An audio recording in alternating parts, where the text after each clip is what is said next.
Naturopathy है क्या? ये एक ऐसा हेल्थ केयर सिस्टम है जिसमें कि हम सिम्टम्स को सप्रेस नहीं करते हैं, ओवरऑल बॉडी को हम डील करते हैं। तो होम्योपैथी और नेचुरोपैथी अलग कैसे है? नेचुरोपैथी में हम नेचर से कनेक्ट करते हैं, जल, वायु, अग्नि, अर्थ और धातु आपका और स्पेस। जो हम लोगों को बताते हैं हर्बल ट्रीटमेंट्स भी नेचुरोपैथी का एक बहुत इम्पोर्टेंट हिस्सा है। तो उसमें कुछ आप गाइड करेंगे लोगों को कि कैसे वो घर पे बैठे बैठे हर्बल ट्रीटमेंट या कोई एक्सपर्ट की सलाह से उसको अपना सकते हैं रूटीन में। अभी कोई भी हर्ब होती है, जैसे टर्मरिक है, जैसे टर्मरिक में कुरक्यूमिन होता है, उसके एक्सट्रैक्ट्स आते हैं। तो हर चीज़ों का हम एक्सट्रैक्शन घर में नहीं कर सकते, तो एक लिमिटेड यूसेज तो आप घर में कर सकते हैं।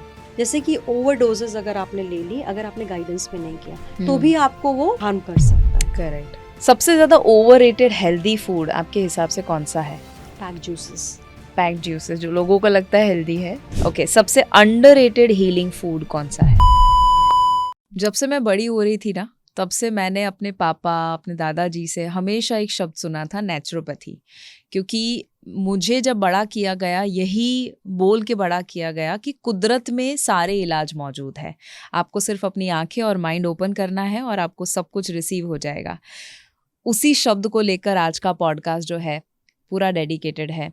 हम नेचुरोपैथी की बहुत सारी बातें करने वाले हैं आज के पॉडकास्ट में, because we have a special guest, doctor Sachi Tandon, जो एमडी इन नेचुरोपैथी है और इतने सालों से 10,000 से भी ज़्यादा लोगों को पर्सनली 1-to-1 हेल्प कर पाए हैं। कुछ लोगों को बीमारी दूर करने के लिए, कुछ लोगों को क्रॉनिक इश्यूज़ को रिवर्स करने के लिए, और कुछ ऐसे लोग कि जो कैसे और ज़्यादा ऐसी कंडीशन है जिसमें हाथ खड़े कर दिए हैं कि कुछ नहीं हो सकता, उनको भी क्रिटिकल कंडीशन में हेल्प करी हो। सो मेक श्योर करिएगा कि इस पूरे पॉडकास्ट को आप एंड तक ज़रूर देख रहे हैं और आप ज़रूर अपने आसपास जिनको भी प्यार करते हैं उनको शेयर करना ना भूलिएगा। फिट भारत मिशन को अब तक सब्सक्राइब बेल बटन को क्लिक ना किया हो, this is the right time, कर दीजिएगा ताकि आप हर शनिवार शाम को 7 बजे रिलीज होने वाला पॉडकास्ट जो है मिस ना करें।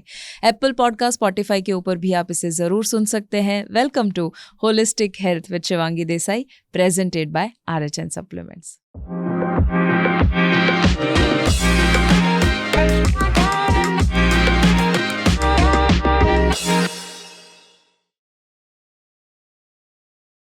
Thank you so much doctor Sachi, आपने वक्त निकाला इस पॉडकास्ट के लिए। How do you feel? Absolutely wonderful. Lovely. So पहले तो नेचुरोपैथी, मैं जब से मुझे याद है, मेरी मेमोरी में बचपन से मैंने इतना ज़्यादा ये कल्चर मेरे घर में देखा है, बिकॉज मेरे पापा और दादा दोनों नेचुरोपैथी में बहुत ज़्यादा बिलीव करते थे, बहुत ज़्यादा। तो मैं बहुत एक्साइटेड हूँ इस पॉडकास्ट को लेकर, क्योंकि मुझे पता है कि बहुत सारे लोगों के मिथ दूर होने वाले हैं। एग्जैक्टली नेचुरोपैथी का साइंस कैसे हेल्प कर सकता है उनकी बीमारी को ठीक करने में, वज़न कम करने में, वो सारी बातें हम डिस्कस करेंगे। तो पहले तो लोगों को ये बताइए, नेचुरोपैथी है क्या? बिकॉज लोगों को लगता है नेचुरोपैथी मतलब कच्चा खाना। Absolutely, and this is a wonderful question. Exactly, ये एक ऐसा हेल्थ केयर सिस्टम है जिसमें कि हम सिम्टम्स को सप्रेस नहीं करते हैं, ओवरऑल बॉडी को हम डील करते हैं। So it is a holistic way of health care. तो फिर होम्योपैथी जो है वो भी ये कहते हैं कि वो रूट कॉज के ऊपर, इसीलिए वो एक सीरीज ऑफ क्वेश्चन्स पूछते हैं पेशेंट को और फिर उसके हिसाब से ट्रीटमेंट होती है। तो होम्योपैथी और नेचुरोपैथी अलग कैसे है, या इवन आयुर्वेद और नेचुरोपैथी अलग कैसे है? नेचुरोपैथी में हम बेसिकली नेचर से कनेक्ट करते हैं। सो नेचर को आप अगर आप गहराई में समझेंगे तो वो 5 एलिमेंट्स पर बेस्ड होता है, जल, वायु, अग्नि, अर्थ और धातु आपका और स्पेस। वो सारे एलिमेंट्स को हम अपने अंदर भी पाते हैं। 70% हमारे अंदर वाटर है, बाकी हमारे अंदर बाकी सारे तत्व हैं जो नेचर में पाए जाते हैं। अब जो चीज़ हमारे अंदर है, क्या हम उन्हीं तत्वों को यूज़ करके अपने आप को बैलेंस आउट नहीं कर सकते? तो हम उन टूल्स को यूज़ करके अपने लिए हम उसको बेस्ट बॉडी में कन्वर्ट करते हैं और बैलेंस आउट करते हैं हमारे सारे वाइटल्स। क्योंकि जो 5 एलिमेंट्स हैं वो हमारे सारे वाइटल ऑर्गन से कनेक्टेड है। जैसे हमारा लिवर है, किडनी है, आपके लंग्स है और हमारे स्प्लीन है, हमारा हार्ट है। ये सारे ऑर्गन्स कनेक्टेड हैं सारे वाइटल जो भी हमारे नेचुरल एलिमेंट्स हैं। अच्छा। सो यहाँ पर हम उन्हीं सारे तत्वों को यूज़ करके, जैसे कि हम हाइड्रोथेरेपी करते हैं, जैसे हम मड थेरेपी करते हैं, जैसे हम ब्रीदिंग करते हैं, ये सारी चीज़ें, वो सारे एलिमेंट्स को जो इम्बैलेंस हो रहा है वो उस पर वर्कआउट करता है। तो बेसिकली डिजीज़ होती क्या है, ये सारे एलिमेंट्स जो हम नेचर से कनेक्ट करके जो हमारे अंदर उनके पार्ट्स हैं, उसमें जब इम्बैलेंसेस होता है तो वो डिजीज़ में कन्वर्ट हो जाता है, और जब वो बैलेंस होता है तो हम हेल्दी होते हैं। So it is very simple कि हम किसी भी अप्राकृतिक चीज़ों पर डिपेंड नहीं करते हैं, हम नेचुरल चीज़ों पर ही डिपेंड करते हैं। तो अब आजकल की फास्ट लाइफ में जब हमारे पास इतना ज़्यादा टाइम नहीं है कि हम उन हर्ब्स को जो हमें इन बैलेंस आउट को हेल्प करने में मदद करती हैं, तो हम उनको ढूंढें और उनके कॉन्कॉक्शंस रेडी करें और उनकी टेक्निक्स को सीखें, तो उसमें फिर हम हेर्बल रेमेडीज़ का सपोर्ट लेते हैं, जो वो सारे प्रिंसिपल्स को ध्यान रखते हुए बनाई जाती है। Got it. सो मैं जो समझ पा रही हूँ, नेचुरोपैथी ऐसी पैथी जो नेचर के साथ जुड़ी हुई है, और नेचर में 5 तत्व, पंच महाभूत जो आयुर्वेद में भी कहा है, earth, air, water, space and fire, ये 5 एलिमेंट के साथ जुड़ के हम कुछ ऐसी प्रैक्टिसेस करते हैं नेचुरोपैथी में जिससे बॉडी हील हो रूट कॉज से। करेक्ट। तो हम वन बाय वन, एक तो आपने कहा कि हर एलिमेंट के साथ एक ऑर्गन जुड़ा हुआ है या मल्टीपल ऑर्गन्स जुड़े हुए हैं, तो क्या आप ये बता सकते हैं जैसे वाटर, उसके साथ कौन सा ऑर्गन, या फायर के साथ कौन सा ऑर्गन? तो बहुत मज़ा आएगा लोगों को ये समझने के लिए। एब्सोल्युटली। तो जैसा कि हम सभी जानते हैं और स्नेह सर भी हमेशा बोलते हैं, we are energy, so everything is energy, और जब उस एनर्जी में हमारे अंदर इम्बैलेंसेस होते हैं तो डिजीज़ेस होती हैं, और जो भी हमारी पूरी बॉडी का स्ट्रक्चर है वो सब किन चीज़ों से बैलेंस होता है? केमिकल्स से बैलेंस होता है। वो सारे केमिकल्स जो होते हैं वो सब चीज़ों को ऑर्गेनाइज करते हैं, सिग्नलिंग करते हैं, और हमारे जो भी एंजाइम्स हैं उनको रिलीज़ करते हैं, डाइजेशन करते हैं। Hundreds of process going on in the body. It is very intelligent and complicated system, जिसकी सालों से रिसर्च हो रही है, और अभी तक there are so many layers जो कि कवर्ड हैं, ओपन नहीं हो पाई है, राइट। तो अब इसमें क्या होता है कि ये भी नेचर से कनेक्टेड है, हमारे ऑर्गन्स कैसे फंक्शन करते हैं। तो नेचुरल तत्वों में अगर आप देखेंगे तो हम एनर्जी की बात करते हैं, yin and yang energy Chinese terms में, और हम हिंदुइज्म में बात करते हैं स्त्री और पुरुष तत्व की। करेक्ट। वैसे ही हमारी बॉडी के अंदर भी होता है। हमारे सारे वाइटल्स ऑर्गन्स कॉरेस्पॉन्डिंग ऑर्गन से कनेक्टेड होते हैं, तो वहाँ पर भी मैस्कुलिन एंड फेमिनिन एनर्जी का कॉन्सेप्ट होता है। तो जैसे कि हमारा लिवर है, राइट, लिवर हमारे बहुत सारी डाइजेस्टिव प्रोसेसेस को और बहुत सारे उसके फंक्शंस होते हैं को कंट्रोल करता है। उसके साथ में एक हॉलो ऑर्गन कनेक्टेड होता है जिसको हम कहते हैं गॉल ब्लैडर। तो जब लिवर रिलीज़ करता है एंजाइम्स वगैरह तो वो कंट्रोल होता है, वो स्टोर होता है गॉल ब्लैडर में। तो अब लिवर हमारा कनेक्टेड है, जो ये हमारे सारे सेंसेस हैं वो भी उनसे कनेक्टेड है। तो जैसे हमारा आइज़ है वो डायरेक्टली लिवर से कनेक्टेड है। जब कोई भी उसमें इम्बैलेंस होएगा तो हमारा वो वहाँ पर डिस्प्ले होगा। अब जैसे किडनी है और जो लिवर है वो विंड एलिमेंट से कनेक्टेड है, that is air, okay, right, जो हमारा सब कुछ कंट्रोल करती है, सर्कुलेशन कंट्रोल करती है। अब हम नेक्स्ट हमारे ऑर्गन की बात करें तो उसके बाद में आता है फायर एलिमेंट। फायर एलिमेंट हमारे हार्ट से कनेक्टेड है, okay, and heart is connected to small intestine, वो उसका हॉलो ऑर्गन है। तो जब भी आपने देखा होगा किसी को डाइजेस्टिव इश्यूज होते हैं, एसिड रिफ्लेक्सेस होते हैं, या तो हार्ट में बर्निंग होती है।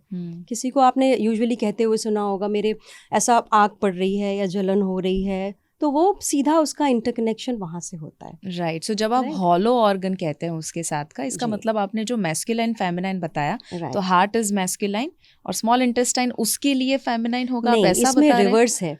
जो फेमिनिन एनर्जी होती है वो 24 आवर्स काम करती है, और जो मैस्कुलिन एनर्जी होती है उसको इंस्ट्रक्शंस मिलते हैं कि आपको कब काम करना है और कब नहीं काम करना है।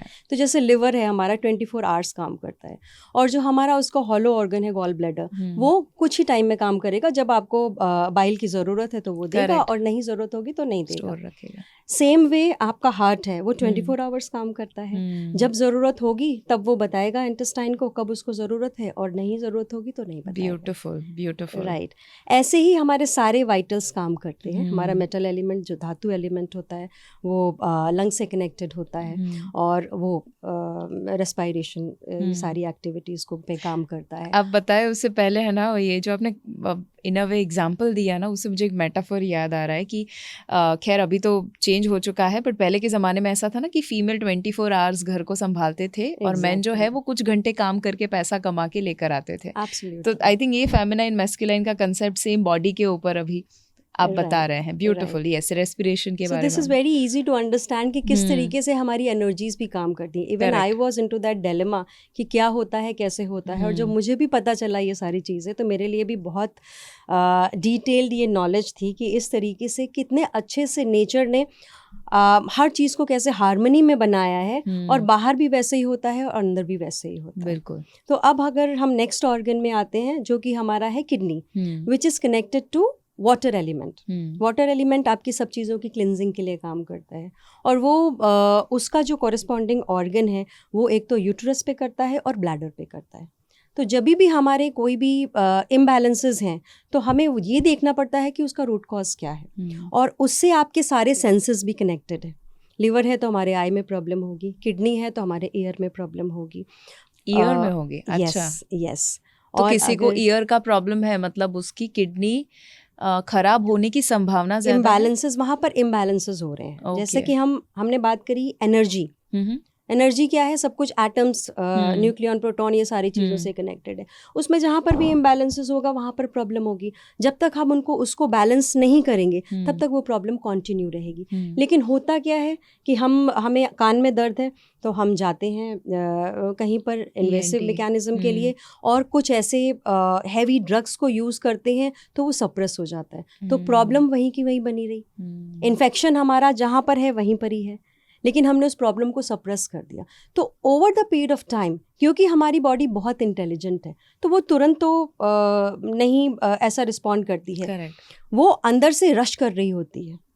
जैसे फॉर एग्जाम्पल कि कोई भी कॉम्प्लिकेशन अगर बाहर हो जाता है तो वो अंदर आने की कोशिश करेंगे, वो रश करेंगे, वो वहाँ पर नॉक करेंगे, और हम अगर उसके डोर को नहीं ओपन करेंगे तो वो धीरे धीरे करके जो एनर्जी है वो लोअर होती जाएगी। करेक्ट। तो पहले तो किडनी में अगर प्रॉब्लम है तो सारे उसके जो सपोर्टिंग ऑर्गन्स हैं वो उसको हेल्प करेंगे, क्योंकि इन ऑर्गन का आपस में रिलेशन भी बहुत अच्छा होता है। तो जैसे कि हम रियल लाइफ में देखते हैं कि हर बच्चे को मदर 24 आवर्स सपोर्ट करती है, राइट, और फादर जितना टाइम बचता है उस, या फिर जो भी इंस्ट्रक्शंस होते हैं अकॉर्डिंग टू दैट वो सपोर्ट करता है। वैसे ही हमारे अंदर भी ऑर्गन्स जो हैं और सबऑर्डिनेटिंग ऑर्गन्स है वैसे ही काम करते हैं। अब किडनी को सपोर्ट उसकी मदर से मिलती है, और उसकी मदर कौन है? मेटल, यानी कि लंग्स। अच्छा। तो अगर लंग्स में आपके प्रॉब्लम है बहुत सालों से, तो आपकी किडनी में over the period of time problem हो ही जाएगी। मदर अगर वीक है तो बच्चा कभी भी स्ट्रांग नहीं हो सकता। तो इसके लिए बहुत ज़रूरी है कि आप चाइल्ड पर तो काम करें, लेकिन उसके साथ में मदर पर भी काम करें। और मदर का रोल क्या होता है लाइफ में कि बच्चे को हमेशा वो फीड करेगी, एक्सेसिव फीड करेगी, तो उसके लिए कंट्रोलिंग एलिमेंट भी चाहिए। तो जो बच्चे का जो ग्रैंड मदर होती है वो उसको कंट्रोल करती है, नहीं आपको इतना नहीं खाना है, नहीं आपके लिए ये अच्छा है, ये नहीं अच्छा है। तो अब मेटल के को कौन कंट्रोल करता है? स्प्लीन। स्प्लीन को कौन कंट्रोल करता है? Fire element. फायर को कौन करता है? लिवर। तो ये इतने अच्छे से आपस में हार्मनी में काम करते हैं और इतना अच्छा ब्यूटीफुल रिलेशन बिल्डअप करते हैं। तो जब जहाँ पर भी डिस्टर्बेंस, आपकी फैमिली में कोई एक व्यक्ति भी बीमार होता है तो क्या सब सारा डिस्टर्बेंस हो जाता है, वैसे ही हमारी बॉडी के अंदर होता है। Correct, correct. सो आपने बहुत डॉक्टर साची अच्छे से ये समझाया कि कैसे ऐसा नहीं है कि हार्ट का प्रॉब्लम है तो सिर्फ हार्ट का प्रॉब्लम है, वो सभी के साथ कनेक्टेड है, और हर एक ऑर्गन कहीं ना कहीं कोई तरह से तो कोई दूसरे ऑर्गन्स के साथ जुड़ा हुआ होता ही है। आपने हर एलिमेंट के साथ क्या क्या जुड़ा है ऑर्गन वो बताया। लिवर के साथ एयर एलिमेंट, हार्ट के साथ फायर एलिमेंट, वैसे वाटर के साथ आई थिंक आपने किडनी बताया। बाकी के दो स्पेस एलिमेंट और अर्थ एलिमेंट, ये दोनों किसके साथ जुड़े हुए होंगे? अर्थ एलिमेंट स्प्लीन के साथ जुड़ा है, और स्प्लीन का जो कॉरेस्पॉन्डिंग ऑर्गन है वो स्टमक है। और जो हमारा मेटल एलिमेंट जो धातु होता है वो हमारा रेस्पिरेटरी ऑर्गन्स के साथ में जुड़ा हुआ है, लंग्स के साथ में जुड़ा हुआ है। ओके, गॉट इट, ठीक है, लवली। सो पूरा जो है थियोरी आपने समझाया, अगर मैं आपको प्रैक्टिकली पूछूं, अकॉर्डिंग टू नेचुरोपैथी किसी को वजन कम करना है, किसी को बीमारी दूर करनी है, तो कौन सी 3 ऐसी चीज आप बताएंगे अकॉर्डिंग टू नेचुरोपैथी कि अगर आप इतना भी करोगे ना तो भी काफी हीलिंग बॉडी में हो जाएगा, ऐसा कुछ है? एब्सोल्युटली। तो जैसा कि मैंने बताया कि हम कौन कौन से टूल्स का यूज़ करते हैं, तो सबसे पहले तो ये समझना, अगर आपकी बॉडी में बहुत ज़्यादा हीट है ऑलरेडी तो इन्फ्लेमेशन आपका बढ़ जाएगा, और इन्फ्लेमेशन बढ़ गया है तो आपके ऑर्गन्स में बैलेंस नहीं रहेगा, इम्बैलेंसेस हो जाएंगे। तो उसको समझना बहुत इंपॉर्टेंट है। आपको ओबेसिटी हो रही है, आपका वेट बढ़ रहा है, यानी कि आपका कहीं ना कहीं इंक्लाइनेशन है प्रोसेस्ड फूड की तरफ है, जंक फूड की तरफ है, आपका खान पान में प्रॉब्लम है, मे बी आप इमोशनल ईटिंग कर रहे हैं, आपका वहाँ पर बैलेंसिंग नहीं है, मे बी आपकी कोई एक्टिविटी ही नहीं है, राइट। तो ये सारी चीज़ें अगर हम बैलेंस करते हैं तो चाहे आप ओबीस कंडीशन में हो या फिर आपका वेट बढ़ नहीं रहा हो, दोनों ही कंडीशन में हम इन सारे एलिमेंट्स को बैलेंस करके उसको ठीक कर सकते हैं। सो हम जो लाइफस्टाइल कहते हैं कि आप जो खाते हैं, आप जो एक्सरसाइज करते हैं, टाइम पे सोते हैं, वो सारी चीज़ों को वो बैलेंस करें। नेचुरोपैथी के हिसाब से कोई फूड में आप ऐसा बताएंगे कि ये फूड तो आप अवॉइड ही कीजिए जितना कर सकते हैं, like the worst food to have? I must say packed juices. Packed juices. They are bundle of sugar. Yeah. And sugar is, I mean, that refined sugar is not really good. Okay. So कोई भी refined sugar से बनी हुई चीज़ है, उसके अलावा कुछ naturopathy के हिसाब से और कुछ जो नहीं लेना चाहिए? प्रोसेस फूड आपको अवॉइड करना चाहिए। और कोई भी चीज़, सबसे इम्पॉर्टेंट ये होता है, मेरे गुरुदेव ने बहुत अच्छा कॉन्सेप्ट बताया था, जैसा उन्होंने बताया था मैं आपको वैसा बताना चाहूँगी। जो जल्दी सड़ता है वो जल्दी पचता है, जो देर से सड़ता है वो देर से पचता है, जो कभी नहीं सड़ता है वो कभी नहीं पचता है। अरे वाह! तो ये कॉन्सेप्ट अगर आप कंठस्थ कर लें तो बहुत बिल्कुल कभी भी डिफ़िकल्टी नहीं होगी। अगर आपको भूख नहीं लगी है और आप उसमें खा रहे हैं, आप मोस्ट हेल्दीएस्ट फूड भी खाएंगे तो भी वो आपका पाचन उसका नहीं होगा, है ना, आपको उसकी एनर्जी नहीं मिलेगी और वो फॉरेन मैटर में कन्वर्ट हो जाएगा। और अगर आप बहुत भूख लगी है और आप उसमें समोसा या फ्राइड फूड भी खाते हैं तो भी बॉडी इतना इंटेलिजेंट सिस्टम है कि वो वहाँ से वो न्यूट्रिएंट्स एक्सट्रैक्ट कर लेगा और जो भी रिक्वायरमेंट है वो अपनी फुलफिल करेगा, राइट। तो नेचुरोपैथी का कॉन्सेप्ट ही है कि आपकी बॉडी में टॉक्सिन्स हो रहे हैं। टॉक्सिन्स क्यों हो रहे हैं? कि फॉरेन मटेरियल आपकी बॉडी में एक्यूमुलेट हो रहा है। तो सारी जो बीमारियां हैं वो आपकी स्टमक से शुरू होती हैं, वो आपकी गट हेल्थ से शुरू होती हैं और फिर वो स्प्रेड होती हैं पूरी बॉडी में। तो अगर आपने इतना कॉन्सेप्ट समझ लिया कि हमें भूख में खाना है, भूख नहीं है तो हमको नहीं खाना है, बगैर भूख में जो भी खाया जाता है वो सीधा स्ट्रेट अवे टॉक्सिन्स में कन्वर्ट हो जाता है। ओके, आई थिंक ये बहुत ज़रूरी कंसेप्ट आपने बताया कि जब भूख है तब खाइए। अभी क्या होता है कि हम अनटाइमली मील ले रहे हैं, स्नैकिंग कर रहे हैं बीच बीच में, ऐसे ही टीवी देखते देखते, काम करते करते, किचन में कुक करते करते भी ऐसे ही 2 चिप्स खा ली या ऐसे ही 2 बिस्किट खा ली और हमें लगता है कुछ नहीं होगा, बट वो अनटाइमली स्नैकिंग करना इंसुलिन रेजिस्टेंस से लेकर इन्फ्लेमेशन से लेकर ओबेसिटी, सारी चीज़ें जो है वो कर रहा है। सो पहला तो आपने बताया कि भूख लगे तब आप खाइए, ओके। उसके अलावा खाने में और क्या होगा जो या तो अवॉइड करना चाहिए? पहले हम अवॉइड की बात करें, अगर हो सकता है कि आप इतना तो अवॉइड ही कीजिए कि भूख नहीं लगी तो प्लीज़ कुछ ना खाइए, वो पहली बात हुई। और क्या होगा?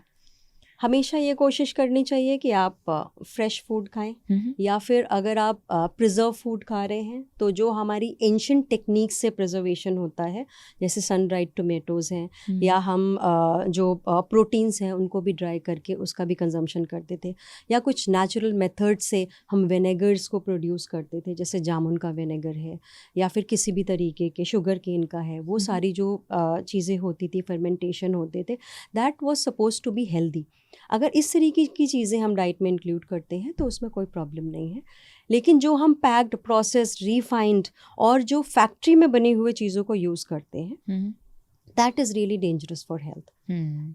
टू माई एक्सपीरियंस, मैं एक फैक्ट्री में गई और वहाँ पर मैंने देखा कि ऑयल बन रहा है लेकिन वहाँ पर एक भी सीड नहीं है, केचप्स बन रहे हैं लेकिन एक भी टोमेटोज़ नहीं है। तो you have to avoid all those foods जो कि फैक्ट्री से आ रहे हैं, फार्म से नहीं आ रहे हैं।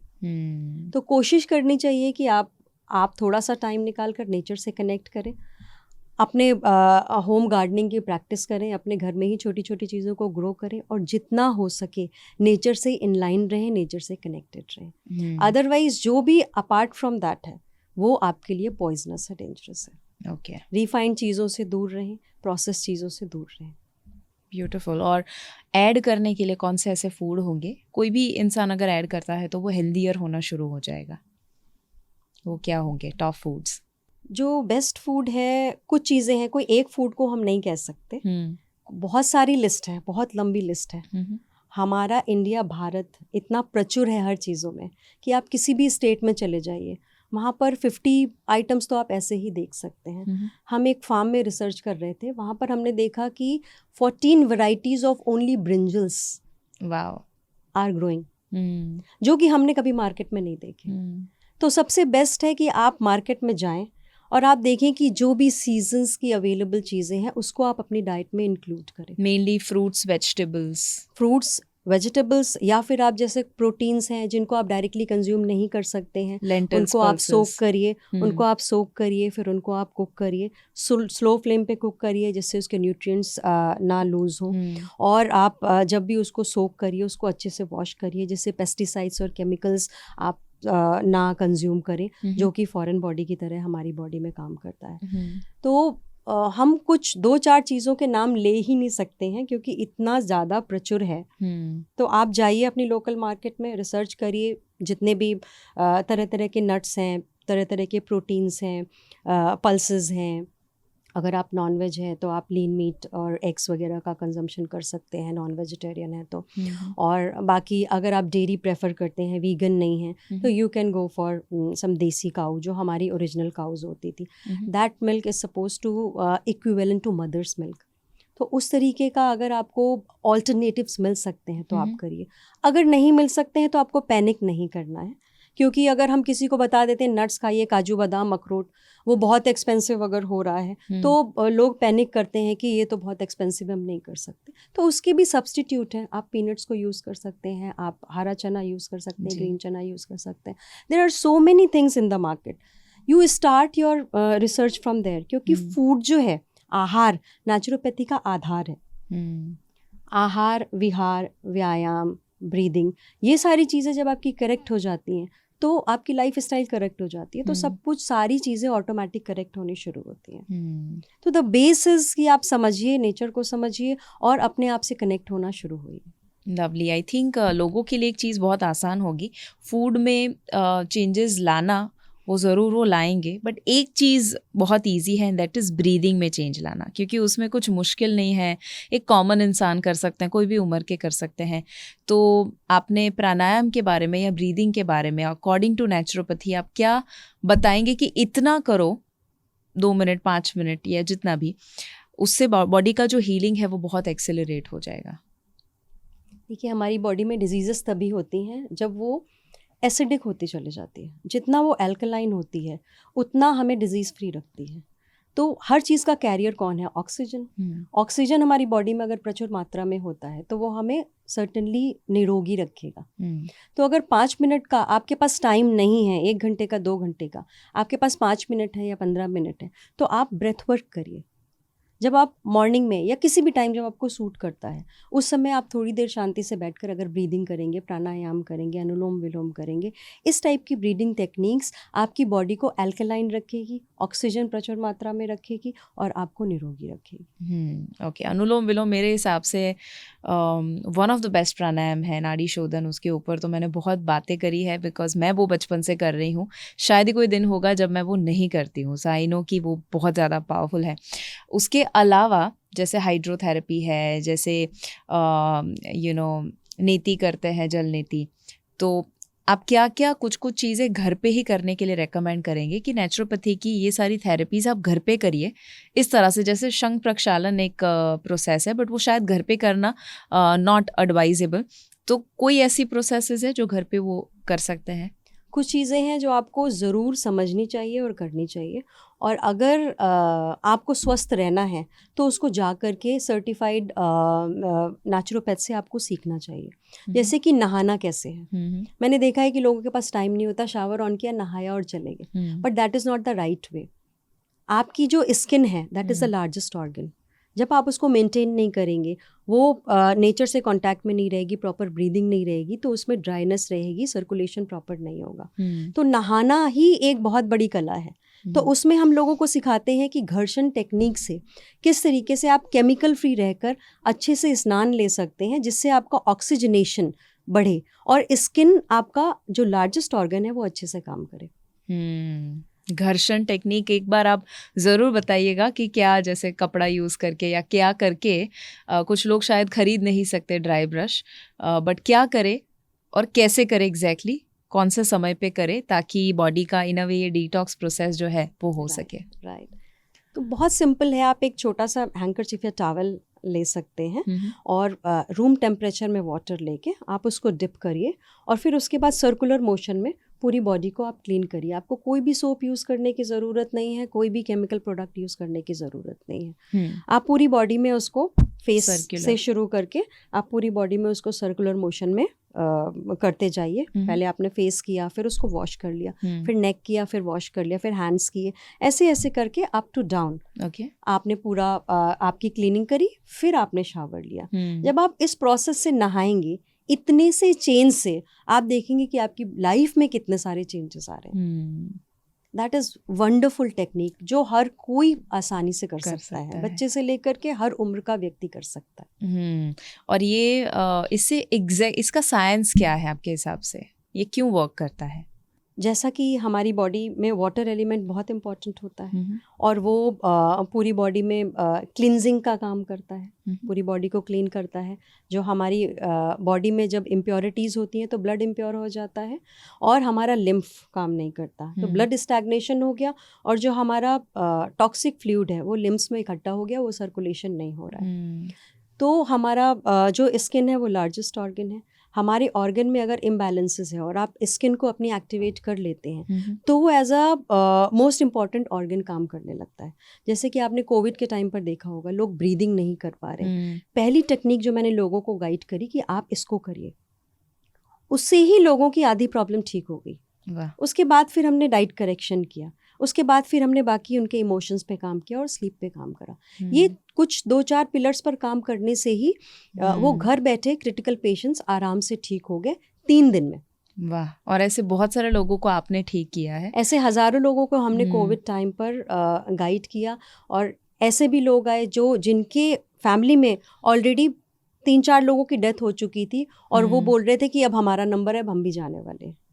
तो फिर सबसे पहला गाइडेंस था कि you avoid the medication and you do all these things. आप नेचुरल फूड पे शिफ्ट होइए, कुछ प्रोसेसेस ऐसी हैं जो करिए और वो लिटरली 3 दिन में ठीक हो गया। क्या बात है। और वो भूल गए कि हम कभी बीमार थे। अभी भी वो हेल्दी है, हेल्दी लाइफ जी रहे हैं। लवली। ड्राई ब्रशिंग जो है या आपने घर्षण स्नान जो कहा, तो आई थिंक 2015-16 के आसपास मैंने वो शुरू किया था। और पहली बार मैंने उस वक्त, पहले थोड़ा पता था बट मैं थोड़ा फोकस नहीं किया था। पापा बहुत बताते थे, बट ऐसा होता है ना, घर की मुर्गी दाल बराबर, तो पापा बोलते थे तो इतना ठीक है, थोड़ी चीज़ें उन्होंने बताई वो करी। बट ये घर्षण स्नान मैं आज भी करती हूँ, ड्राई ब्रशिंग जो हम कहते हैं। तो आई हैव अ ब्रश जो आता है स्टिक के साथ, पहले रुमाल से करते थे, अभी ये ब्रश के साथ। तो व्हाट आई डू इज़ कि मैं नीचे से शुरू करती हूँ एंड आई ट्राई कि हार्ट की और सारा ब्लड सर्कुलेशन लेकर जाए, तो पीछे से भी और पूरे बॉडी से भी यहाँ सर्कुलर, बाकी पूरा का पूरा जो है हार्ट की और जैसे लिम्फ हम कहते हैं इन अ वे, तो वो यहाँ पर आए, क्योंकि ब्लड सर्कुलेशन के लिए हार्ट का पंप दिया है, लिम्फ के सर्कुलेशन के लिए कोई पंप नहीं है, तो मैन्युअली करना है। तो वो मैं करती हूँ ना, आई हैव सीन कि वो बहुत बहुत बहुत रिजल्ट देता है। वो एनर्जी बढ़ा देता है, स्लीप बेटर कर देता है, skin issues, hair fall, overall body में कोई टॉक्सिसिटी है तो उसे कम करने में वो हेल्प करता है।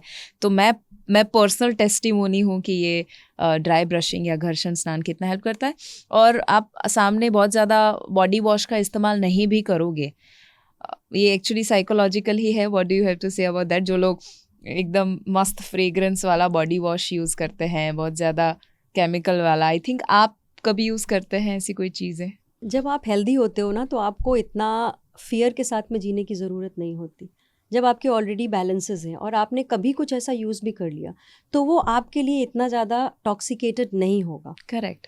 तो कभी कभी हम यूज़ कर लेते हैं, लेकिन जो हमारी हैबिट्स डेवलप हो गई हैं और जिसने हमें ये कॉन्फिडेंस दिया है कि हम आजीवन निरोगी रह सकते हैं, तो वो प्रोसेस हमें प्रोसेसेस नहीं लगती, वो बर्डन नहीं लगता, वो बहुत एक रूटीन बन जाता है और बहुत ईजिली आप उसको करके अपना रूटीन कर सकते हैं। तो हम कभी कभी यूज़ कर लेते हैं, कभी अगर हमें लगा कि हमें फ्रेग्रेंस की ज़रूरत है।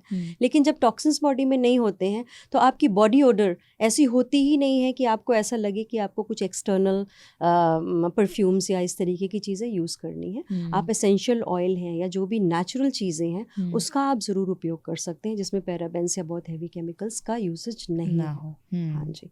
लेकिन जो प्रोसेस है, जो स्किन को एक्टिवेट रखने की प्रोसेस है, वो करना ज़रूरी है। अगर आप उसको रोज में नहीं कर पाते हैं, आपके पास 10-15 मिनट्स नहीं है, तो एटलीस्ट ट्वाइस अ वीक आप उसे ज़रूर करें। ब्यूटीफुल।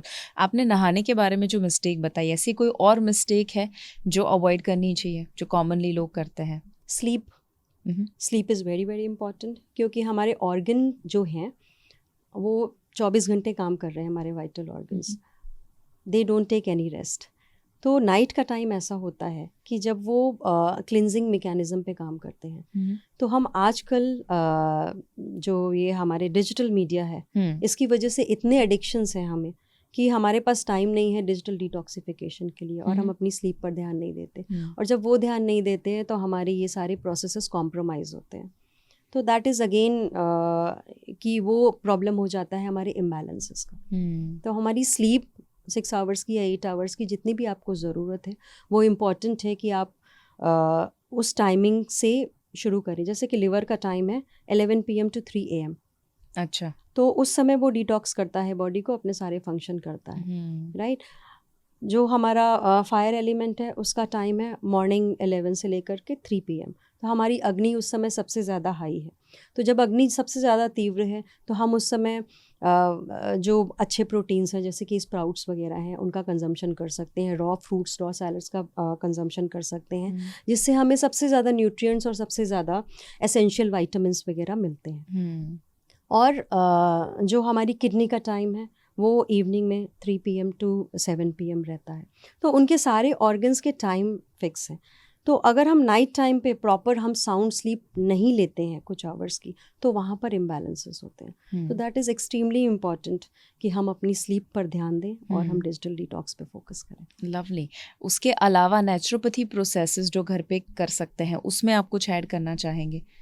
क्या किया जा सकता है? नेचुरोपैथी थेरेपी अगर घर पे ही करनी है, हर रोग को आप ईज़िली, अगर आप, वैसे तो आप, सबसे इम्पॉर्टेंट ये है कि prevention is the best cure.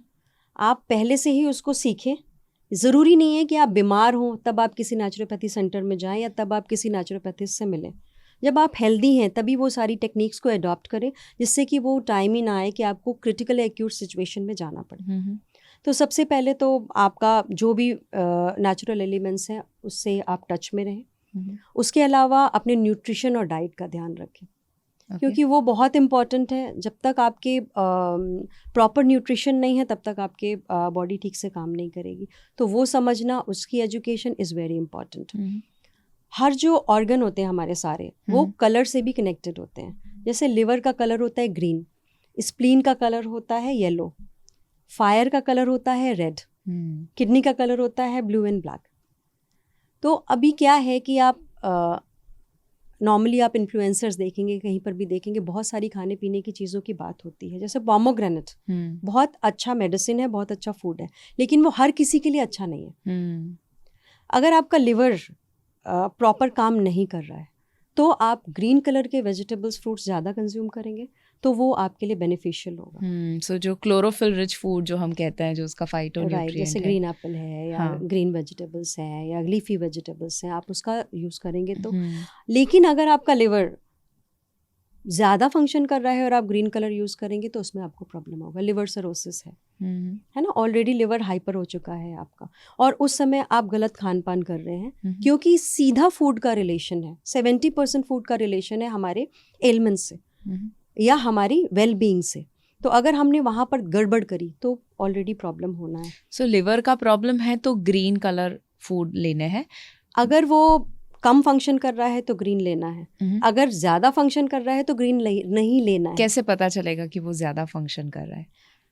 तो वो डॉक्टर्स आइडेंटिफाई करेंगे सिम्टम्स के बेसिस पर, आपकी एनर्जी के बेसिस पर।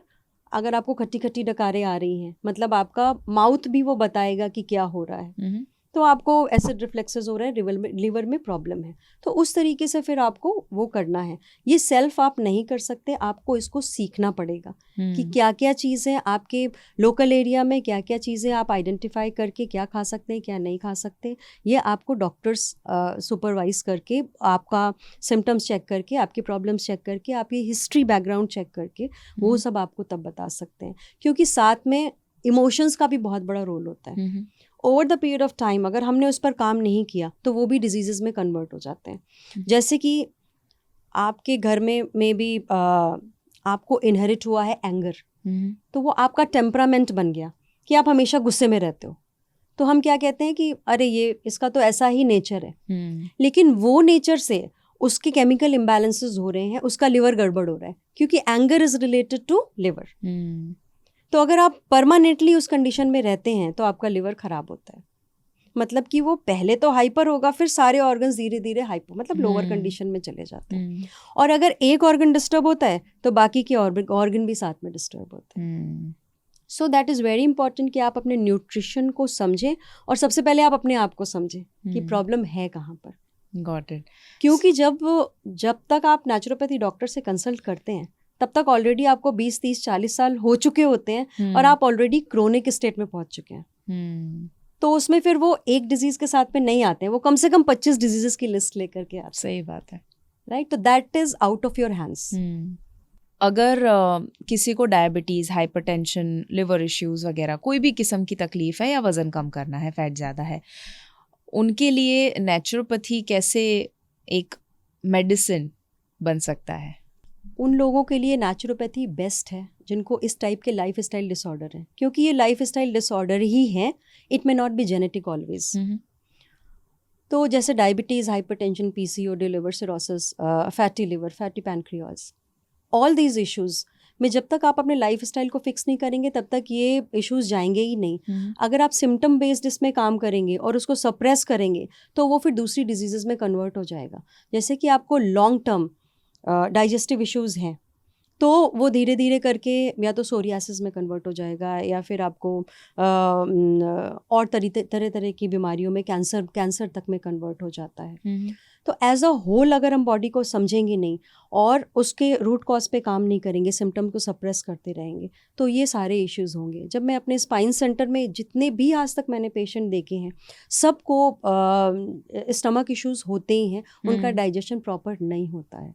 That is the root cause of all diseases. That is a mother of all diseases. सारी diseases आपकी स्टमक से शुरू होती है। जब हम वहाँ पर उसको टारगेट करेंगे, रूट को टारगेट करेंगे, तब सारी चीज़ें ऑटोमेटिकली फिक्स होने लगेंगी। अभी क्या है, फॉर एग्जाम्पल हमें टेम्परेचर होता है। टेम्परेचर क्यों होता है? क्योंकि हमारे ब्रेन में एक केमिकल रिलीज होता है, उसको पता चलता है कि हमारी बॉडी में इन्फेक्शन है, इन्फ्लेमेशन है, तो वो टेम्परेचर बढ़ जाता है। राइट। हम क्या करते हैं, पैरासीटामोल कंज्यूम करते हैं, वो क्या करता है कि वो केमिकल को ब्लॉक कर देता है और टेम्परेचर कूल डाउन हो जाता है। तो क्या वो इन्फेक्शन खत्म हुआ? क्या वो इन्फ्लेमेशन खत्म हुआ? नहीं खत्म हुआ, वो वहीं का वहीं है। करेक्ट। तो हम उसमें हर्ब्स के माध्यम से या किसी और थेरेपीज़ के माध्यम से जब टेम्परेचर पर काम करते हैं तो वो सिर्फ टेम्परेचर पर काम नहीं करते, इन्फेक्शन पर काम करते हैं। जब वो इन्फेक्शन फ्लश आउट हो जाता है तो ऑटोमेटिकली वो आपका टेम्परेचर डाउन हो जाता है। Got it. तो अगर हम ये प्रैक्टिस लंबे समय तक करते रहते हैं, जैसे डायबिटीज़ के केस में हम मेटमॉर्फिन टाइप की मेडिकेशंस को यूज़ करते हैं, राइट, तो वो धीरे धीरे करके ब्लड से शुगर को हटा तो नहीं रहा, वो तो वही है, वो इधर उधर जा करके कहीं ना कहीं स्टोर हो रहा है। अब वो लॉन्ग टर्म जब हम देखते हैं तो धीरे धीरे करके हमारे सीरीज में ऑर्गन्स डिस्ट्रॉय होना शुरू हो जाते हैं। लेकिन लोगों को लगता है कि हम ठीक हो रहे हैं और रूट कॉज पे काम नहीं करते।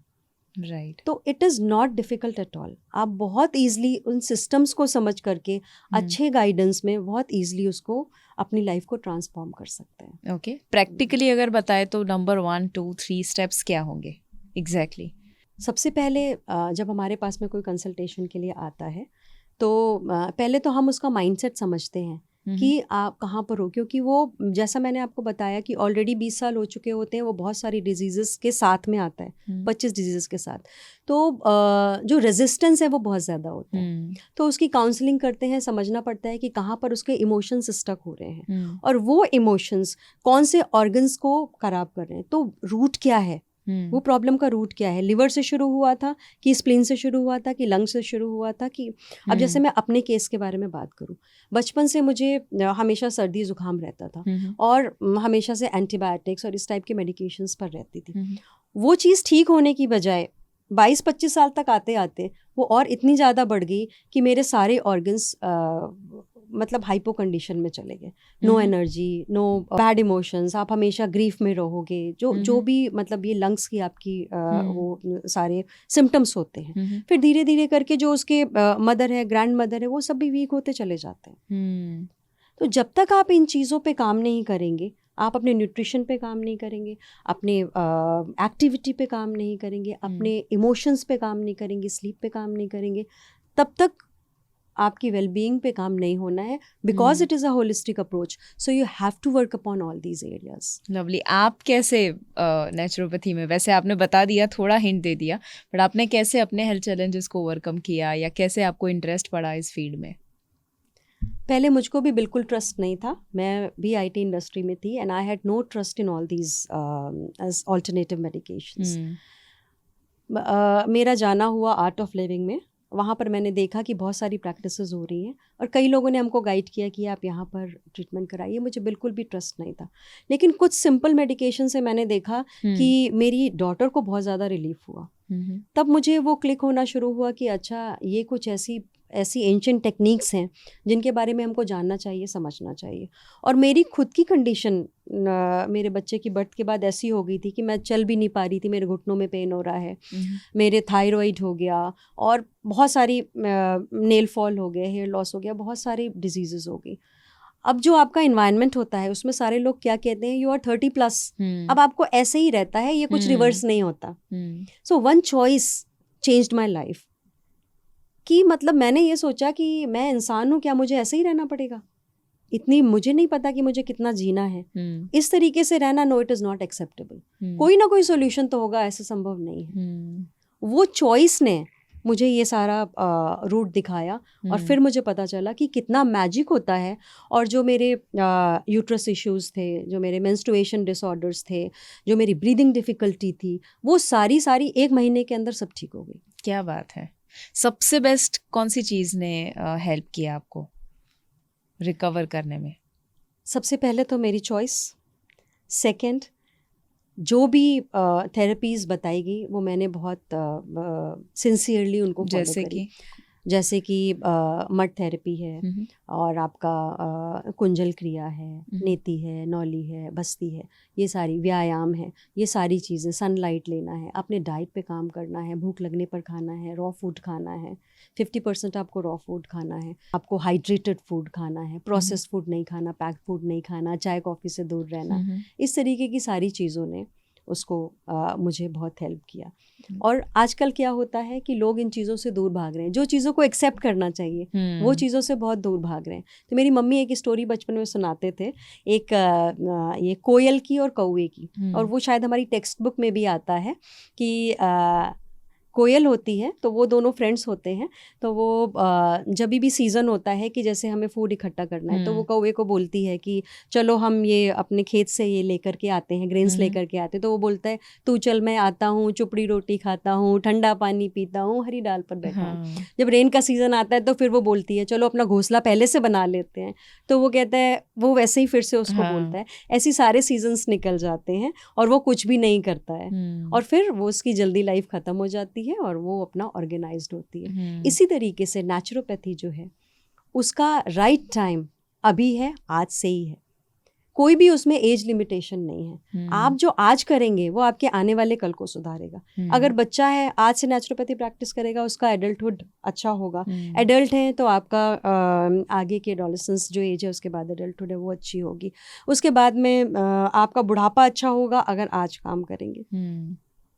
लेकिन लोग ये समझते नहीं हैं। वो समझते हैं, वो कहते हैं कि जब हम बड़े हो जाएंगे तब करेंगे, जब हम बूढ़े हो जाएंगे तब करेंगे, है ना। तो वो स्टेज कभी आ ही नहीं पाती है और लोग ऐसे ही बीमारी से ही क्रिटिकल कंडीशन में जाकर आईसीयू में जाकर के अपनी लाइफ को एंड कर देते हैं। सो जैसे naturopathy is a way of life, आप जैसे जीते हो रूटीन जो ऐसा नहीं है कि एक सर्टेन उम्र के बाद आपको उसे अपनाना है।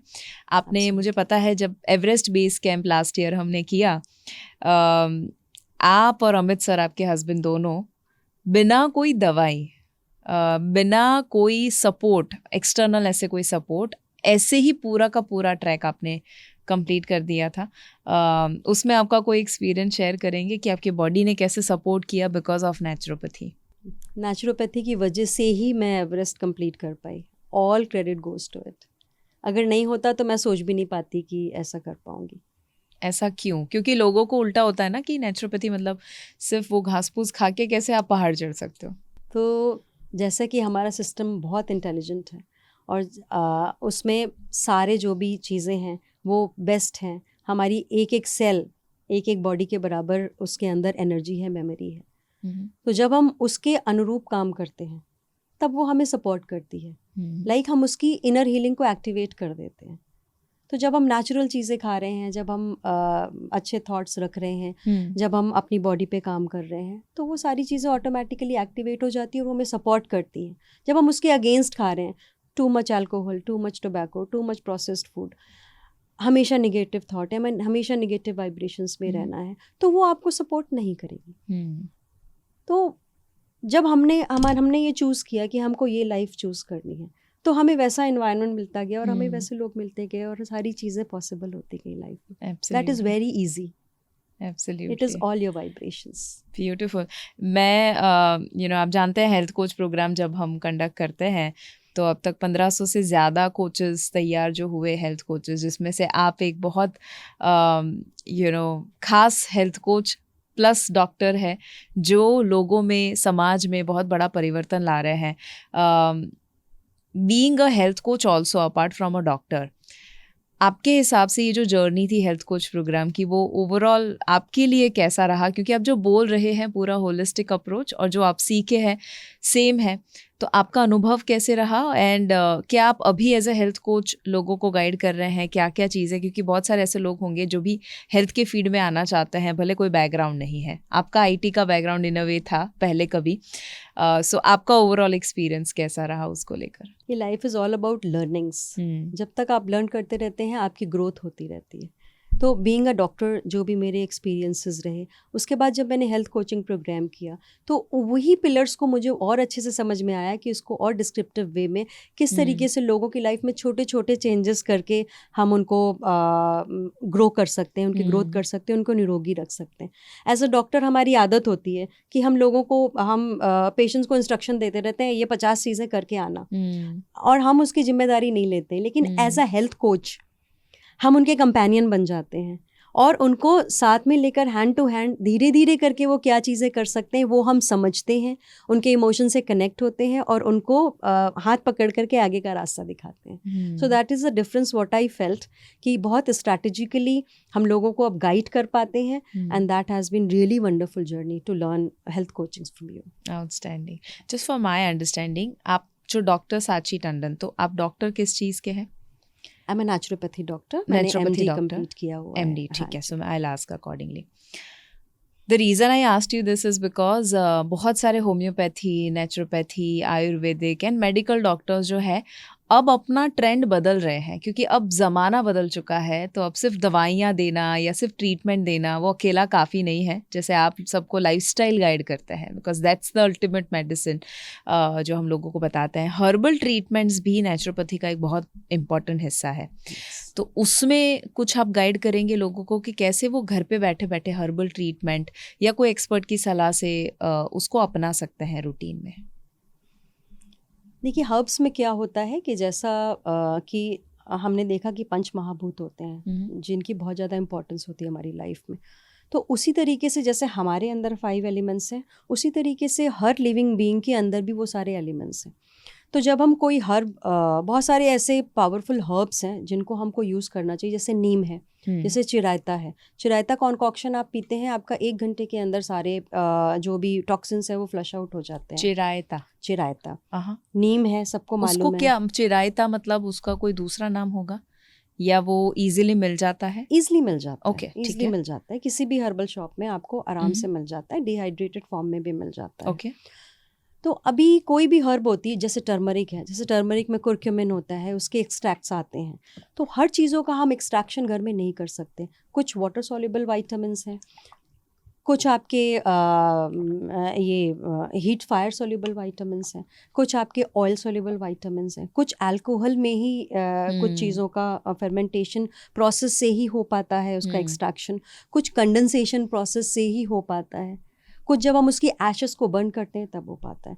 तो एक लिमिटेड यूसेज तो आप घर में कर सकते हैं, लेकिन अगर आप क्रोनिक स्टेज पर हैं, एक्यूट स्टेज पर हैं, तब आप वो चीज़ें उतने अच्छे से घर पर नहीं कर सकते।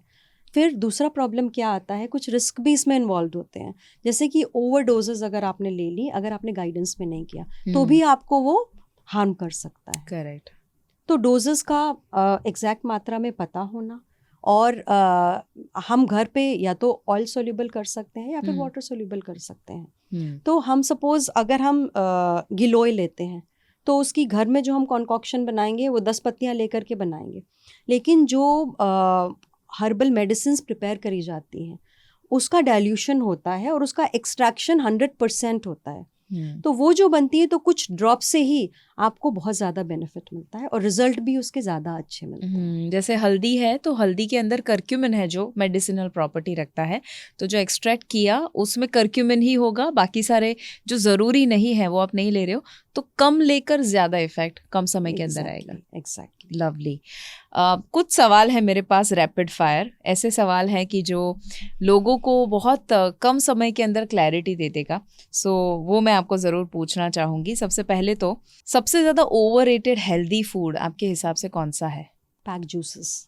पैक्ड जूसेस जो लोगों को लगता है हेल्दी है पर नहीं है। और वो हम बच्चों को भी विदाउट एनी गिल्ट दे देते हैं, but they are packed with preservatives and sugar. Coke के कंपैरिजन में आप उसको कहाँ रखेंगे पैक्ड जूसेस को? क्या वो इक्वली बैड है या कम खराब है? दोनों ही बैड है। I agree, I am glad you said that, क्योंकि लोगों को लगता है वो ज़्यादा हेल्थ एटलीस्ट कोक के कंपैरिजन में, but it is not, it is equally harmful. Okay, सबसे अंडररेटेड हीलिंग फूड कौन सा है? Moringa leaves. मोरिंगा लीव्स, हाँ, सहजन की जो पत्तियाँ होती हैं वो बहुत ज़्यादा बंडल ऑफ एनर्जी होती है, उसमें सारे न्यूट्रिएंट्स होते हैं, प्रोटीन्स होते हैं। 10 ग्राम्स प्रोटीन होता है 100 ग्राम्स मोरिंगा लीव्स में। कैल्शियम है, विटामिन ए है और डी है, ई है, सारे उसमें ज़्यादातर जिंक है, मैग्नीशियम है। It is bundle of energy. तो अगर किसी को भी दिन की शुरुआत भी मोरिंगा जूस से करनी हो, घर पे पत्ते में भी जूस करके ले सकते हैं, तो उसको जूस करके ले सकते हैं, उसको दाल बना सकते हैं, उसका वेजिटेबल बना सकते हैं, और बहुत ईजिली हर जगह मिल जाता है, बहुत इकोनॉमिकल भी होता है, it is not expensive. Lovely. अगर किसी के पास 5 ही मिनट है पूरे दिन के दौरान, तो आप उनको कौन सी प्रैक्टिसेस कहेंगे कि इतना करो 5 मिनट में? Breath work. उसमें क्या क्या? ऑक्सीजन इज़ मोस्ट इम्पॉर्टेंट, उसके बगैर तो आप चल ही नहीं सकते। तो अगर सिर्फ 5 मिनट्स हैं तो आप उसमें डीप ब्रीदिंग कर सकते हैं, प्राणायाम कर सकते हैं, अनुलोम विलोम कर सकते हैं, उज्जयी प्राणायाम कर सकते हैं। बहुत सारी ब्रीदिंग टेक्निक्स होती हैं, या फिर आप अगर स्ट्रेचिंग वगैरह कर सकते हैं तो वो कर रहे हैं तो करते करते भी साथ में आप ब्रीदिंग को प्रैक्टिस कर सकते हैं। ओके। एक हैबिट जो जिसके बिना आप नहीं रह सकते? मेडिटेशन। आप कितने मिनट करते हैं generally? 15 minutes every day. 15 minutes every day. Lovely. Modern medicine और नेचुरोपैथी, क्या ये दोनों साथ में काम कर सकते हैं? Yes, absolutely. जो नेचुरोपैथी है वो प्रिवेंटिव केयर पे ज़्यादा एम्फेसाइज करती है, लेकिन अगर किसी की क्रोनिक कंडीशन है, एक्सीडेंट हो गया, तो मैं नहीं कहूँगी आप ब्रीदिंग करिए, तो फिर आपको मॉडर्न मेडिसिन का ही सहारा लेना पड़ेगा। फास्ट रिकवरी के लिए नेचुरोपैथी भी उस वक्त थोड़ा उसके बहुत साथ में अपना उसको सकते यूज हैं, कर ठीक सकते है। हैं। ओके, सबसे बड़ा मिथ नेचुरोपैथी को लेकर आपने क्या सुना है? कि ये बहुत स्लो होता है, जल्दी काम नहीं करता है, हम्म, ये अनसाइंटिफिक होता है। लेकिन जितनी रिसर्च हमारे हर्ब्स पे हुई है, स्पाइसेस पे हुई है, उतनी रिसर्च आज तक किसी भी चीज़ में नहीं हुई है। मतलब ऐसा नहीं है कि वो स्लो है, वो इफेक्टिव रिजल्ट ज्यादा समय के कम समय के अंदर वो दे सकता है। बहुत फास्ट रिजल्ट होते हैं। बहुत जैसा कि मैंने fast। आपको बताया, कोविड में 3 दिन में मैंने क्रिटिकल पेशेंट्स को ठीक किया है, जिनकी 70 ऑक्सीजन पहुंच रही थी। वो घर बैठे बैठे 3 दिन में ठीक हो गए और वो भूल गए कि वो बीमार थे। हाँ, करेक्ट। क्या नेचुरोपैथी आयुर्वेद और होम्योपैथी के बराबर ही है, क्या सेम ही है? नेचुरोपैथी 5 एलिमेंट्स पर टोटली बेस्ड है। ये लुई कूनेथ जो थे जर्मन के, उन्होंने इस पे ज़्यादा काम किया और उसको इलेबोरेट करके ये इसको एज अ साइंटिफिक मेथड में डेवलप किया। That is absolutely different than all Okay, those ठीक है। मोडालिटीज़। नेचुरोपैथी जो है वो जो मॉडर्न लाइफस्टाइल है उसके लिए अकेला सूटेबल नहीं है, उसके साथ कुछ तो देना पड़ेगा, जैसे डायबिटीज, हाइपरटेंशन वगैरह। It is a myth. It's a myth. It's a myth. अगर आप अकेला, नेचुरोपैथी को अच्छे से समझ लेते हैं, कर लेते हैं, आप हमेशा निरोगी रह सकते हैं। जैसे आप एक लाइव एग्जांपल है। आप जेनेटिक डिसऑर्डर्स को भी पे भी काम कर सकते हैं नेचुरोपैथी की मदद से। लवली। अगर डायबिटीज, हाइपरटेंशन जैसे लाइफस्टाइल डिसऑर्डर्स जो हमने बात करी, नेचुरोपैथी क्या उसे रिवर्स कर सकता है? नेचुरोपैथी तो लाइफ स्टाइल रिवर्सल पर ही काम करता है, तो उसके लिए तो ये बहुत ज़रूरी है कि आप नेचुरोपैथी को सीखें और फॉलो करें। ओके। हर्बल रेमेडीज जो नेचुरोपैथी में है उसकी कोई साइड इफेक्ट होगी ही होगी? नहीं, कोई साइड इफेक्ट नहीं है। अगर आप प्रॉपर डोजेस कंसल्टेशन के साथ में लेते हैं तो उसके कोई साइड इफेक्ट नहीं। So it's a myth. It's a myth. It's a myth, herbal की कोई साइड इफेक्ट नहीं होगी। ओके। नेचुरोपैथी जो है वो आपके मेंटल इमोशनल हेल्थ के ऊपर नहीं पर सिर्फ फिजिकल हेल्थ पे ही काम करता है, ट्रू और फॉल्स? फॉल्स। फॉल्स, तीनों के, सभी के ऊपर। ये सारे एरियाज में काम करता है, आपकी body, mind and soul. Naturopathy treatments बहुत एक्सपेंसिव होती है, ट्रू और फॉल्स? अगर हम कंपैरिजन करें, आप कोई भी आपको क्रोनिक डिसऑर्डर है और आप हॉस्पिटल में जाते हैं, किसी अच्छे हॉस्पिटल में 1 लाख रुपए एक दिन का खर्च होता है। इतने में आप सारी उम्र निरोगी रह सकते हैं अगर आप नेचुरोपैथी सीख लेते हैं। लवली। अगर आप नेचुरोपैथी फॉलो करेंगे तो सारा कुक्ड खाना आपको गिव अप कर देना है? फॉल्स। फॉल्स। पहले हम लोग बहुत कैलकुलेटेड खाते थे और बहुत गिल्ट में बहुत डरे डरे खाते थे, लेकिन अब हम लोग गिल्ट फ्री खाते हैं। एक मैसेज जो आप देना चाहेंगे सारे यंगस्टर्स को? Invest on your wellness now, otherwise you have to pay the price in future. आज अगर आप अपने ऊपर ध्यान देंगे, वही आपका आने वाला फ्यूचर डिटरमाइन करेगा। सबसे पहले उठने के बाद आप क्या करते हैं? Gratitude to the universe. सबसे पहले मैं थैंक यू बोलती हूँ यूनिवर्स को। ओके। एक किताब या कोई एक आर्टिकल या कोई वीडियो या कोई टीचर जिसने आपकी ज़िंदगी बदल दी हो, ऐसा कुछ आप रेकमेंड करेंगे? कोई किताब रेकमेंड करेंगे, ऐसा कुछ? महात्मा गांधी जो थे वो बहुत बड़े नेचुरोपैथ थे हमारे इंडिया के। अच्छा। उन्होंने बहुत सिंपल लैंग्वेज में बुक लिखी है, की टू हेल्थ।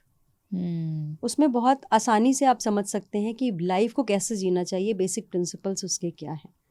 बाकी हिपोक्रेटिक ओथ भी होती है, food is Dai medicine and medicine Dai oath. तो ये सारे, ये टीचर और ये बुक ने मुझे काफ़ी शेप अप किया। लवली। अगर आपको कोई एक फूड को बैन कर देना हो दुनिया में तो वो क्या होगा, apart from fruit juices, packed juices? Refined white sugar. Refined white sugar, okay. एक ऐसी प्रैक्टिस नेचुरोपैथी की जो आप हाईली रेकमेंड करते हैं कि सभी को करना चाहिए? You should focus on your sleep. That is very important. So work upon your digital detoxification. Digital detox, okay. आपका जब भी cold and cough, common cold and cough किसी को भी होता है तो क्या रेमेडी आप सजेस्ट करते हैं? स्टीम इनहेलेशन, अजवाइन होता है, कैरम सीड्स उसके साथ में, या फिर यूकलिप्टस ऑयल आता है, वो आपको बहुत रिलीफ देता है। स्टीम लेना? हाँ जी। कितने या फिर समय उसकी तक? वजह से अगर आपको टेम्परेचर भी है तो आप चिरायता कॉन्कॉक्शन घर में बना करके उसको मॉर्निंग एंड इवनिंग ले सकते हैं। कैसे बनाना? चिरायता का वो ड्राइड हर्ब्स आते हैं, हाँ। आप उसको 1 टेबल स्पून लेकर 2 ग्लासेस में उसको बॉईल करिए 15 मिनट्स, तो फिर वो 1 ग्लास रह जाएगा। उसको आप हाफ मॉर्निंग में एंड हाफ इवनिंग में ले लीजिए। ओके और बट मैं कंसल्टेशन के साथ ही लीजिए, विदाउट कंसल्टेशन मत लीजिए। ओके मतलब सुपरविजन में लेना जरूरी है। Exactly. Okay got it. And में आप कुछ डॉक्टर साची ऐसा है जो लोगों को बताना चाहेंगे जो हमने कवर ना किया हो अब तक? सबसे इम्पोर्टेंट है कि आपका सेल्फ लव। जब आप अपने आप से प्यार करते हैं तो दुनिया को उस नज़र से देख पाते हैं। Connect to yourself is very very important. Connect to yourself, connect to the nature, that is the key of life and that is the way of living. और वही हमको आगे फ्रीडम देता है। So I must say health is freedom. Health wealth तो होता ही है और वो फ्रीडम भी होता है। सो हेल्थ को अगर एक वर्ड में डिफाइन करना हो, it is freedom. Health is freedom. I love that, lovely. Thank you so much. आपने डॉक्टर साची इतनी सारी बातें शेयर करी, बहुत सारे इंसाइट्स बताए, कुछ ऐसे बताए कि जिसके ऊपर तो डीप रिसर्च हम खुद कर सकते हैं अगर हम वक्त निकाले उसके ऊपर। But thank you so much for sharing everything. Thank you very much. I hope आपने बहुत सारी नोट्स बनाई होगी। आपने हर एक ऑर्गन कैसे एक दूसरे के साथ कनेक्टेड है, कैसे हर एक छोटी से छोटी चीज़ जो आप कर रहे हैं आपकी लाइफस्टाइल में, कैसे एक बीमारी या तो एक जवानी या तो एक हेल्दी बॉडी में कन्वर्ट हो सकता है। मेक श्योर करिएगा कि ये सारी चीज़ें जो आपने सीखी मुझे कमेंट में लिख के बताइए कि कैसा लगा आपको, सबसे बेस्ट क्या लगा और क्या आप जानना चाहेंगे। और हर शनिवार शाम को 7 बजे ऐसे ही पॉडकास्ट को देखते रहिएगा, holistic health with Shivangi Desai, presented by RHN supplements में। तब तक याद रखिए, अगर हेल्थ है तो सब है।